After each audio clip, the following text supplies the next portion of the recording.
오늘 우리가 해야 될 마지막 우리 책의 24장입니다. 이 마지막에 와서 우리가 확인해야 되는 아주 중요한 이 산상설교의 깊은 목적을 보게 되는데, 그것이 우리가 마태복음 5장, 6장, 7장을 통해서 제가 분명하게 말씀드렸듯이 이것은 자격과 조건을 요구하는 게 아니다 그랬습니다. 팔복에서 심령이 가난해야 복을 받는다가 아니고, 가난해도, 그러니까 실력이 없어도, 수준이 없어도 내가 너희를 다 하나님 나라에 데려갈 것이고 천국이 너희 것이니라. 그러니까 예수의 선전포고거든요. 근데 다들 이걸 조건으로 생각하는 바람에 재미없게 되어버렸죠. 그래서 아버지의 온전하심 같이 온전하라 할 때 5장에서 그의 온전함을 표현했던 앞에 나오는 얘기가 뭐죠? 어떤 걸 가지고 아버지의 온전함을 얘기했죠? 그 해를 악인과 선인에게 비추시며 비를 의로운 자와 불의한 자에게 허락하시는 하나님. 이게 하나님의 온전하심이란 말이죠. 그러니까 잘했다 못했다는 2차적인 거예요.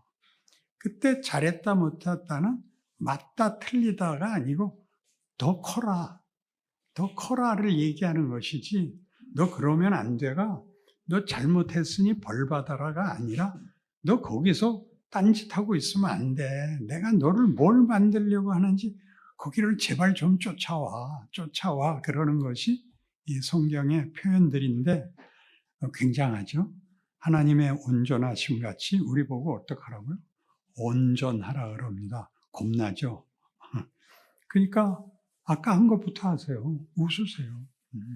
예의를 지키시고 센스가 있어야 돼요. 그 다음에 지금 넘어오면서 우리가 당황스러운 어떤 게 당황스럽냐 하면 7장에 나오는 것 같이 비판하지 말라로 시작하는 이 중에 좁은 문으로 들어가라가 나온단 말이죠. 13절 좁은 문으로 들어가라. 멸망으로 인도하는 문은 크고 그 길이 넓어 그리로 들어가는 자가 많고 생명으로 인도하는 문은 좁고 길이 협착하여 찾는 자가 조금이라 라고 합니다. 그리고 뒤에 가서 보면 나의 이 말을 듣고 행하지 아니하는 자는 그 집을 모래 위에 지은 어리석은 사람이고 그의 말을 듣고 반석 위에 집을 지은 사람은 지혜로운 사람이고 진정한 하나님의 사람이고, 해놓고 예수께서 이 말씀을 마치시면 무리들이 그의 가르치심에 놀라니 이는 그 가르치시는 것이 권위 있는 자와 같고 그들의 서기관들과 같지 아니함이로라. 이 대목이 재밌어서 우리 이 책에는 27장에 나옵니다. 그 나중에 집에 가서 보기로 하고 제가 여기서 일단 풀죠. 그 가르치심이 서기관들과 다르다가 뭘까요? 뭐가 다를까요? 우리 여태껏 한 얘기하고 굉장히 밀접한 겁니다. 서기관과 바리새인들의 의는 자기 증명용이었습니다. 나 잘났어를 하기 위해서 한 의고, 예수님의 의는 뭡니까? 우리를 만들려고 자신이 죽은 의죠. 우리를 높이려고 자신을 바쳐 우리를 업어 올린 의죠. 그러니까 여러분이 예수 믿어서 바르게 산다, 믿음대로 산다 그러면 섬기는 자가 돼야 된단 말이죠. 발 씻는 얘기도 했지. 예수님이 제자들 발을 씻으니까 베드로가 내 발은 씻지 못합니다 그러자 뭐라 그랬다고요? 예수님이 내가 네 발을 씻지 않으면 너는 나와 상관이 없느니라. 너무 놀래서 그럼 온몸을 다 씻어주세요까지 나오죠. 그러니까 성경은 이런 식으로 많이 빼고 얘기를 해서 무슨 얘기인지 하나도 모르게 됐는데 그게 뭐냐면 어머니가 자식들 발을 씻기는 거예요. 유대 민족에게 발을 씻기는 자는 하인 중에 최하급이 발을 씻겨요. 그러니까 예수께서 선생된 예수께서 제자들의 발을 씻긴다 하니까 펄쩍 뛰었는데 예수님은 내가 네 발을 씻지 않으면 넌 나와 상관이 없다 할 때는 바로 이 혈연 관계, 내가 네 엄마야 그러는 거죠. 넌 내 자식이야 그러는 겁니다. 이런 식으로 지금도 모래 위에 지은 집과 반석 위에 지은 집이 뭐 때문에 나오느냐 하면 거짓 선지자를 삼가라 해서 시작을 하거든요. 거짓 선지자를 삼가라는 것은 서기관과 바리새인들을 말하는 셈이에요. 왜 그걸 따라가면 안 된다 그러냐면 거기는 천국이 없죠. 윤리 도덕이 끝이죠. 예수는 우리를 천국에 데려가야 되고 아버지의 자식을 만들어야 되는 분이니까 너희가 너희의 판단으로 볼 때 이거다라고 생각하는 우리 보통 말하는 정의, 평화 이런 게 아니고 우리 아버지를 만나러 가는 겁니다. 우주 창조에 또 우리를 자기의 형상으로 지으신 아버지한테 가는 겁니다. 기쁨과 감격으로 만나는 거죠.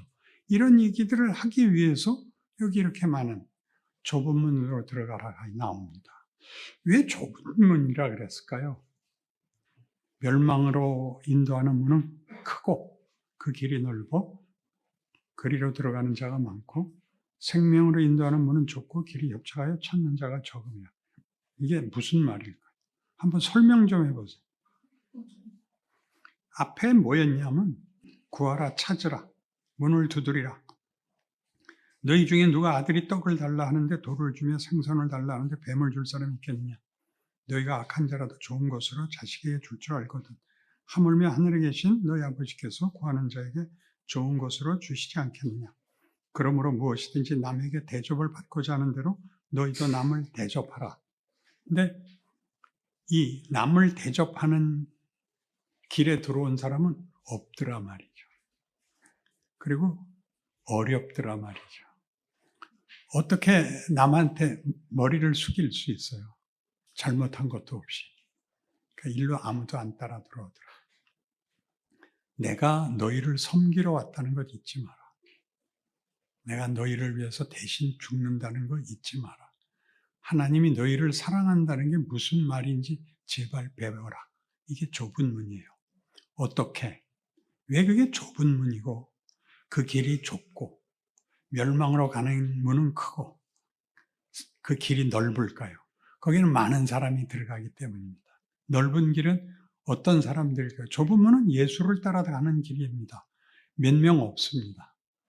넓은 길은 각각 지가 좋은 거 하려고 들어가는 길이라서 넓을 수밖에 없습니다. 많은 사람이 가고 우리는 적은 사람입니다. 구원받는 사람이 적다 이렇게 얘기는 이걸 갖고 하면 안 됩니다. 예수 믿는 게 처음에 이렇게 좁은 문을 들어가듯이 어렵다 그런 얘기입니다.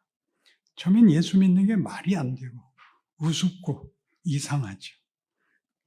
은혜를 받고 세상 맛을 보고 어쩌다 이제 어느 날 돌연히 나도 교회 한번 데려다 줘. 그래서 갔다 왔는데 이유 없이 눈물이 나더라는 거죠. 설교도 하나 들을 틈도 없이 그렇게 1시간 내내 울다 왔대요. 그래서 그 친구가 너 왜 우니? 그걸 그냥 옆구리를 한 대 치고 가만히 있어. 그리고 계속 울어서 그 친구가 다시는 안 만나줬다는 거 아니에요. 왜 울었을까요? 뭔가 은혜를 받았죠. 무슨 은혜일까요? 이건 우리들이 각각 상상할 수 있어요. 내가 집에 돌아왔구나.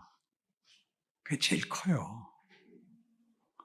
내가 이제야 집에 왔구나. 그때는 그런 이렇게 구체적인 표현이 안 되죠. 하염없이 울기만 하는 거예요. 이 고백은 많습니다. 이 고백은 많아요. 다른 고백보다 이 고백이 제일 많은데 여기서 지금 하는 얘기가 겁니다. 처음에 예수 믿는 거는 정말 좁은 문입니다. 믿는 게 미친 짓 같고 손해 같습니다. 믿고 나서야 생명의 길이라는 걸 알게 되고 주변에서 또 다 놀리고 그 놀리는 자들을 넘어가야 되니까 쉽지 않은데 결국은 우리를 다 불러들인다. 그렇게 믿습니다. 이렇게 이 7장이 하고 싶은 얘기는 이 좁은 문으로 들어가는 싸움이고 또 예수가 우리에게 가르치는 것이 서기관들과 다른 우리를 섬기기 위해서 우리를 구하기 위해서 오신 분이지 자기가 또 받들림을 받으려고 오신 분이 아니라는 것. 인간도 예수가 우리를 구원하러 오신 분이 우리를 올려 바쳤다면 우리는 당연히 우리 이웃 앞에 우리가 먼저 그를 올려 바쳐야 된다라고 얘기한다는 그 깊은 결론을 알고 오늘 우리가 추적해 들어야 되는 데를 합시다. 350페이지. 우리는 지난주에 12절에 있는 남에게 대접을 받고자 하는 대로 남을 대접하라는 사실을 확인했습니다. 우리가 인간으로서 가치가 있고 진정한 존귀함을 소유하려면 하나님이 우리의 주인이시어야 하고 우리는 그가 지은 사랑하는 자녀로서 하나님으로부터 우리의 필요를 공급받아야만 합니다. 그러할 때 우리는 우리 이웃을 약탈할 필요가 없게 됩니다. 우리는 비로소 빼앗아 올 필요가 없고 우리는 비로소 내가 하나님 안에서 충분하다는 것과 우리 이웃도 내가 무엇을 줄 수 있는 존재가 아니라 하나님 안에서 하나님의 백성으로만 충분할 수 있다는 것을 인정할 수 있게 됩니다. 예수를 믿는다는 게 무슨 얘기인지 이해하셔야 됩니다. 십계명 얘기했었죠. 두 돌판에 첫 돌판에는 하나님에 대한 두 번째 돌판은 이웃에 대한 건데 앞에 돌판이 뭐라고 여호와에 대해서 너희는 여호와 외에 다른 신을 섬기지 마라. 그럼 무슨 뜻이냐? 하나님으로 너희에게 충분하다. 나는 너희에게 충분하다. 너희 전 인류와 전 우주가 내 손 안에 있다. 나는 그것을 권력으로 써먹으려고 하는 것이 아니라 나는 사랑과 희락과 화평과 오래 참음과 자비와 양성과 충성과 온유를 요구하는 하나님이다. 그렇게 얘기하는 것입니다. 근데 여기서 이제 남에게 대접을 받고자 하는 대로 남을 대접하라가 무슨 싸움이냐 그럴 때 352페이지 3분의 2 내려오셔서 여기는 예수 안에 들어와 있어서 우리가 누군지가 예수 안에 있는 것으로만 정체성이 확인되고 저 바깥에서는 예수만 문이고 예수만 길입니다. 좁은 길과 좁은 문입니다. 그러니 우리에겐 어렵습니다. 어떤 의미에서 어렵냐면 마태복음 19장에서 보는 이야기와 같이 예수님이 구체적으로 요구하는 결정은 재물을 나눠주라는 데 있는 것이 아니라 재물을 놓고 나를 따르라는 것입니다. 마태복음 19장에 어떤 청년이 와서 예수께 묻죠. 내가 무엇을 해야 됩니까? 그 십계명이 있지 않냐? 그거 다 했습니다. 그러면 네 재산을 팔아서 가난한 자를 주고 너는 나를 따르라. 그러자 그가 재산을 팔 수가 없어서 슬퍼하며 돌아갔다. 그래서 재산이 많은 거를 바치지 않으면 죄다. 그게 자꾸 기독교의 주장이 돼요. 네가 있는 걸로 남 나눠줘라. 그게 아니고 재산을 욕심내는 이유는 자기 자신의 이것이 힘이 되기를 바라는 거예요. 나의 힘이 되라고 재산을 움켜쥐고 있는 거죠. 힘이 되려고. 즉 내가 나의 주인이죠. 나는 내가 지켜야 되고 내가 받는 칭찬은 내 것이고. 그래서 어디로 가라고요? 예수가 주인이 돼서 너는 순종하는 자가 되라. 그런데 묶이지 마라. 너 로또 당첨되면 그래 너 실컷 써라. 그거 헌금 내라고 안 그럴게 실컷 써라. 근데 평소에 작은 일에서 하나씩 해라. 그러는 겁니다. 아셨죠? 로또 당첨되면 당첨된 거 감추시고 몰래 감춰놓고 가족끼리 어디 갔다가 한 20년 있다 오세요. 그런 큰 걸로 하려고 그러는 바람에 할 수 있는 오늘 거를 놓쳐요. 제일 중요한 게 표정이에요. 사람 얼굴 중에 제일 이쁜 데가 어디예요? 어디? 이빨이에요, 이빨. 웃어야 보이거든. 그치? 말을 하면 알아듣는데 이틀을 못 가.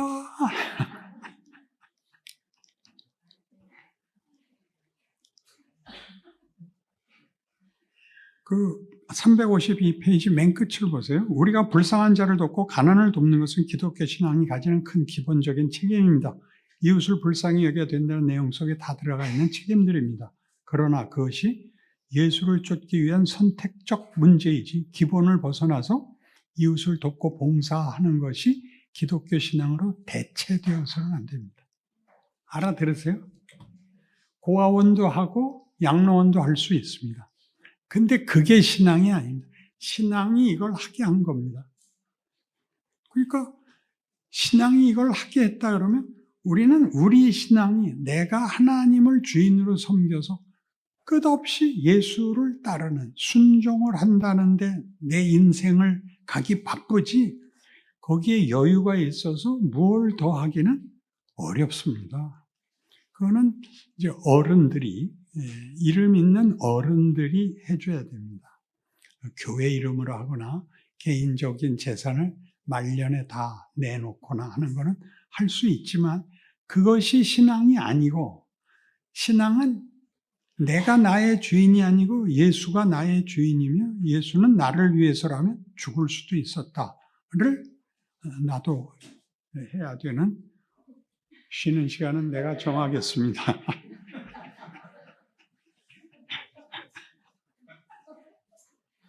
353페이지 밑에서 5번째 줄 부자를 흉보거나 정죄하고 심판하는 것이 아닌데 그 위에 그 부자 청년 얘기가 나온 거예요. 마태복음 19장. 그 부가 너에게 무슨 의미냐고 묻는 것입니다. 그 부가 신이고 유일한 수단이면 안 됩니다. 부와 가난의 문제가 아니라 예수를 붙들어야 할 것을 부로 대신하고 있다면 그것은 안 됩니다. 무슨 말인지 아시겠죠? 있는 돈 다 털어서 헌금해라 그런 얘기는 없습니다. 각각에게 그 인생이 있고 규모가 다릅니다. 근데 마음만은 언제나 할 수 있는 만큼은 이웃에게 해야 되는데 첫 번째가 뭐라고요? 웃으라고요. 그리고 기도하세요. 나 당신 위해서 매일 기도해 라는 말은 천국 가서 하세요. 그래서 여기 전부 자기 부인 얘기가 나오는 겁니다. 넘어가서 355페이지 마태복음 16장 24절에 있던 말씀을 하는데 그 제자도입니다. 아무든지 나를 따르려거든 자기를 부인하고 자기 십자가를 지고 나를 쫓을 것이니라. 그래서 자기 부인이라는 것은 예수를 따라가려면 자기를 포기해야 된단 말입니다. 여기서 자기를 포기한다는 건 존재를 포기하는 게 아니라 주장. 자기의 선택권을 주께 맡겨야 됩니다. 어렵죠? 조금 내려오셔서 그 가운데 자기 부인이란 자신이 주인인 것을 거부하고 주를 섬기기 위한 소극적이고 부정적이고 우선적인 순서일 뿐입니다. 그것이 전부는 아닙니다. 재산을 나누어 주는 것도 전부가 아닙니다. 바로 그 문제에서 내 생각이 진심이고 옳다는 것만으로 부족하다는 것입니다. 진심이고 열심이고 주를 위해서 한다 그러면 되는 게 아닙니다. 그 밑에 에베소 4장 인용합시다. 그러므로 내가 이것을 말하며 주 안에서 증언하는 이제부터 너희는 이방인이 그 마음에 허망한 것을 행하지 말라. 그들의 총명이 어두워지고 그들 가운데 무지함과 그들의 마음이 굳어짐으로 말미암아 하나님의 생명에서 떠나 있도다. 그들이 감각 없는 자가 되어 자신을 방탕에 방임하여 모든 더러운 것을 욕심으로 행하되 오직 너희는 그리스도를 그같이 배우지 아니하였느니라. 방탕에 방임했다는 것은 그 선택권을 제대로 쓸 줄 몰라서, 그러니까 그 갖고 나간 돈을 흩뿌리고 다니는 것을 의미하는 거예요. 방탕이라는 것은 쓸모없는 짓을 거기다 또 방임해. 방임은 임무를 포기하는 거예요. 자기 책임, 자기가 되어야 할 존재적 책임을 다 놓고 만다고 그러죠. 그래서 어떻게 하라 그래? 오직 너희는 그리스도를 그같이 배우지 아니하였느니라. 진리가 예수 안에 있는 것 같이 너희가 참으로 그에게서 듣고 또한 그 안에서 가르침을 받았을진데 너희는 유혹의 욕심을 따라 썩어져가는 구습을 따르는 옛사람을 벗어버리고 오직 너희의 심령이 새롭게 되어 하나님을 따라 의와 진리의 거룩함으로 지으심을 받은 새 사람을 입으라. 이렇게 됩니다. 이 새 사람은 윤리도덕적으로 결백하다는 뜻이 아닙니다. 윤리도덕적인 실패는 끝까지 나옵니다. 근데 점점 줄죠. 그리고 큰 데서 실수를 안 하죠. 362페이지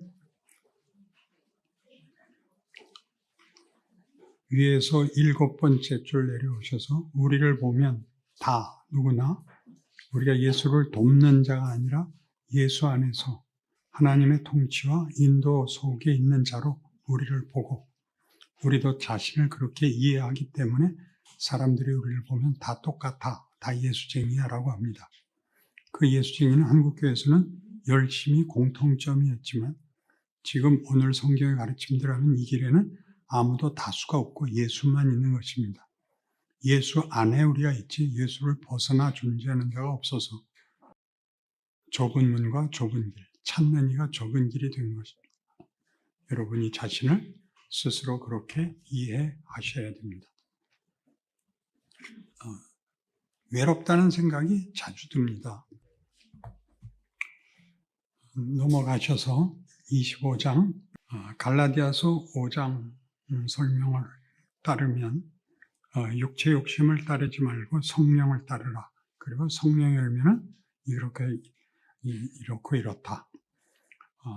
367페이지 위에서 네 번째 줄 성령의 열매를 맺자는 말은 그 자체로 옳은 것이지만 본문에서 뜻하는 바는 그런 뜻이 아니라 성령을 쫓고 있는지 육체를 쫓고 있는지를 가늠하는 일종의 판별식은 열매를 보는 것이라고 말합니다. 신앙생활에서 그 문제가 늘 혼동하는 것 중에 하나인데 기독교적 신앙의 명분과 기독교적 신앙의 형태를 가지면 성령을 쫓는 것으로 속단하지 말라는 얘기입니다. 기도 많이 하면 성령을 쫓고 있는 거다. 구제하면 나 성령을 쫓고 있는 거다. 그것 자체가 잘하는 일이지만 성령이 하시고자 하는 건 그런 식이 아니라 나라는 존재에서의 존재론에서의 변화이거든요. 그 존재론의 변화란 뭐냐? 그러면 그건 언제나 예수 안에 있는 겁니다. 역사적으로 유명한 기독교 신앙서적이 예수라면 어떻게 했을까? 라는 책이 있습니다. 근데 그 책은 그거 보면 홀딱 반하게 돼 있는데 대강 얘기하면 어느 한 교회에서 부흥이 일어납니다.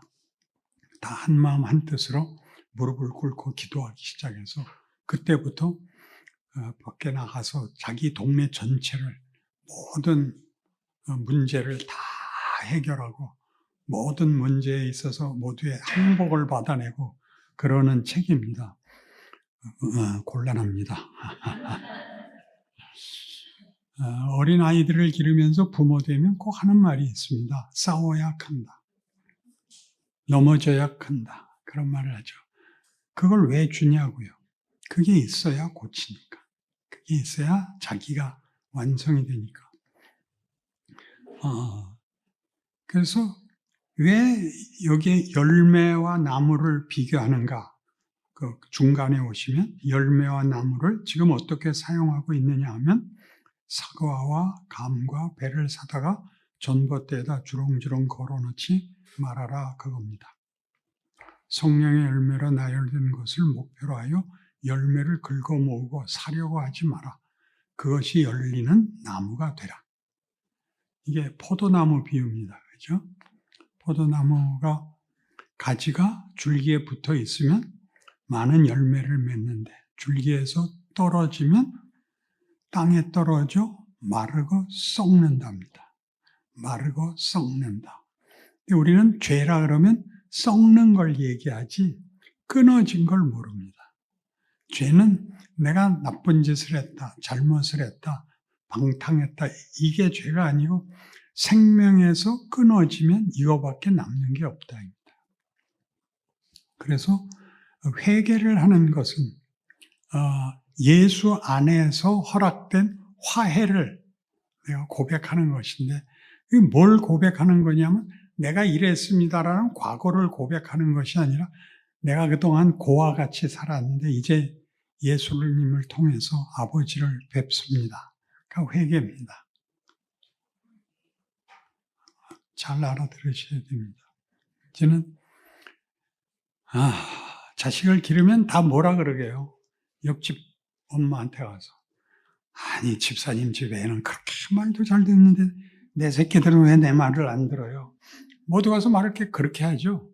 상대방을 칭찬하고 자기는 고생하는 자로 낮추고. 근데 우리 보고 그런 식으로 하지 말라는 거죠. 그런 식이 아니라 정말 내가 하나님의 자녀가 된다면 하나님의 자녀로서의 성숙이 이 존재론적 성숙, 성품과 인격에서의 성숙이 결국 어떤 열매를 낳나 보라는 거죠. 성령의 열매는 뭐죠? 사랑과 희락과 화평과 오래 참음과 자비와 양선과 충성과 온유와 절제니 그 다음 말이 뭐예요? 이 같은 것을 금할 법이 없느니라. 그렇죠. 나무 금방금방 커요. 비 오면 비 와서 크고 해나면 해나서 크죠. 그렇죠? 우리가 덥다 그럴 때 제일 잘 커요. 지금도 크고 있어요. 그러니까 우리 모든 예수를 믿는 사람들은 하루가 그죠? 늘 똑같은 하루라고 생각하는데 하나님께는 그렇지 않습니다. 너 하루만큼 컸는데 너 모르지? 그러고 계십니다. 그게 어느 날 어떤 눈금을 만나야 알게 됩니다. 아, 그렇구나. 라고 말이죠. 여러분, 60만 돼도 자기 인생을 돌아보면 감회가 깊습니다. 그때 내가 그랬구나. 철이 없었구나. 내가 다시 옛날로 돌아가면 3살 때부터 철이 들 텐데. 돌아갈 수 없는 거 아니까 하는 얘기예요. 정말 그럴래? 돌아켜 줄까? 그러면 큰일 나요. 깨우친 게 문제지 과거를 다시 고쳐내는 게 문제가 아니라고요. 그래서 네가 뭐가 됐냐고 묻죠. 그래, 너 옛날에 이랬어. 옛날에 이랬어. 그래, 창피하지? 그래서 이제는 뭐 어떡할래? 이렇게 묻는 게 기독교 신앙의 현실이에요. 그러니까 잊지 마세요. 자꾸 회개를 늘어놓지 마세요.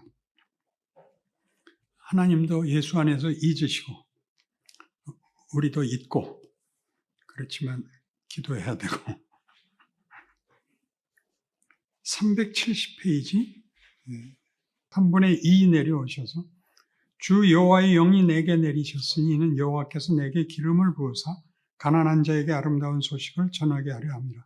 나를 보내사 마음이 상한 자를 고치며 포로된 자에게 자유를 갇힌 자에게 노임을 선포하며 여호와의 은혜의 해와 우리 하나님의 보복의 날을 선포하여 모든 슬픈 자를 위로하되 무릇 시온에서 슬퍼하는 자에게 화관을 주어 그 죄를 대신하며 기쁨의 기름으로 그 슬픔을 대신하며 찬송의 옷으로 그 근심을 대신하고 그들이 의의 나무 곧 여호와께서 심으신 그 영광을 나타낼 자라 일컬음을 받게 하려 함이라.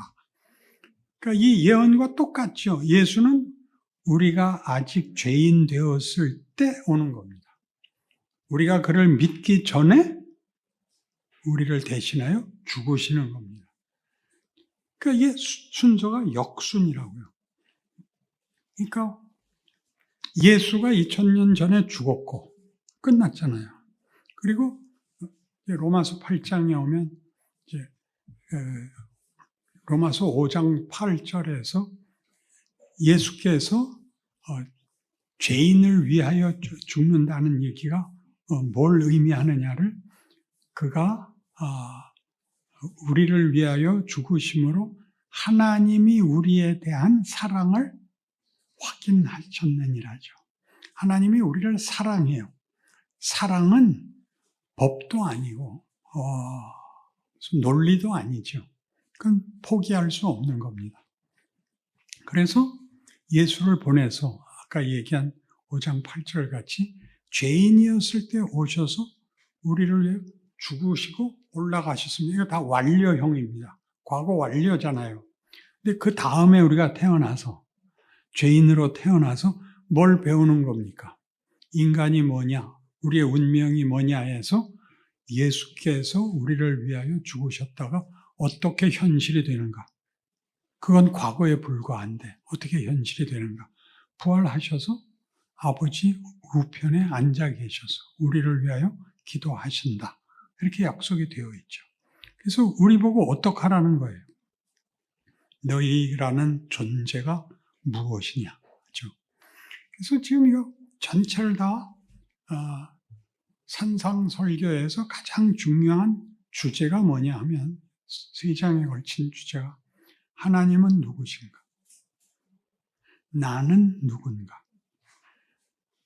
하나님과 나와의 관계는 뭔가? 를 푸는 게 이 산상설교입니다. 하나님은 누군가? 하나님은 누군가? 빨리 대답하세요. 하나님은 누군가? 창조주라 그러지 말고 아버지라 그래야 돼요. 창조주는 제3자 입장에서 얘기를 하죠. 우리 아버지. 그지? 나는 뭔가? 자녀. 하나님의 자녀. 뭘 하려는 건가? 명예와 영광을 누려라. 너희는 나의 영광의 찬송이니라. 그렇죠? 쉽지 않아요. 예선 탈락하면 안 돼요. 일로 성숙하셔야 돼요. 네, 한국교회는 여기를 못 가르쳐서 한국교회 운원해서 죄송하지만 사실인 걸 어떡하겠어요. 진심과 열심으로 거의 종교적 윤리와 종교적 열심으로 기도하는 게 잘못이 아닙니다. 그러나 그것밖에 없으니까 문제죠. 전도하는 게 뭐가 잘못이겠어요? 잘하는 거죠. 근데 그게 유일한 신앙 행위니까 하는 말이에요. 존재의 변화나 자신의 인생과 운명에 대한 생각이 어떻게 성경적으로 확보되어 있느냐 하는 문제에서 이렇게 열심히 주를 위해서 일했으니 당연히 천국이 보상된다고 믿는 거죠. 천국이 보상되는 게 아니라 그것은 우리가 못 들어갈 수가 없습니다. 하나님이 우리를 데리고 살려고 천국을 만들어 놓은 것이니까 우리 지옥 보내고 개돼지 모아서 들어가겠습니까? 그럴 수는 없습니다.